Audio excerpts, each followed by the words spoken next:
everything is changing. And not only is it changing, but it's changing at an accelerated rate. You have the challenge here, and then you have the response that's equal to it. That equals success. But then you have a new challenge up here. The old successful patterns, processes, practices no longer work. Nothing fails like success. It requires an entirely new kind of response. What's the nature of the new challenge today? It's permanent whitewater. It's constant churning, changing environment.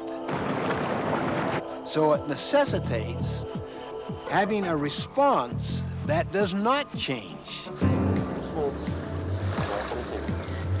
I love the analogy of a rowing crew on a beautiful lake that's quiet and placid to illustrate the difference between the nature of the leadership required today compared to the leadership that was required in the past. I mean, in the rowing crew, in a sense, the coxswain would sit in the back of the boat and essentially give out the orders, and the people would adapt, and he would adjust.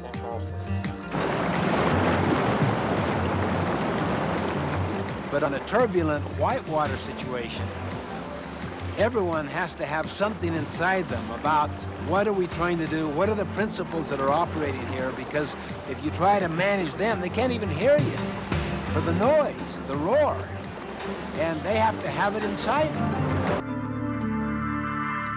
I suggest there are only 3 constants.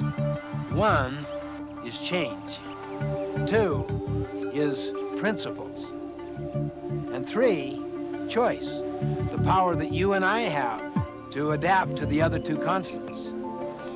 The greatest need we have in this whitewater world, this permanent whitewater world, is something that does not change, a changeless core.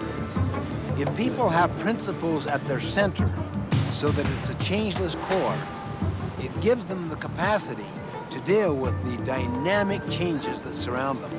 That's the whole concept of the nature of leadership today, is that the more you can get people committed to a common vision, a common purpose, and a common set of principles, and they already have it inside them, then the leadership work has been done. And that's what the concept of principle-centered leadership is that you get principles into the heart and minds of people, and then into their culture.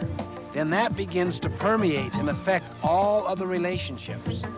That's what has permanent strength and viability, so that it gives people at the center of an organization and in the center of their hearts and souls a sense of direction.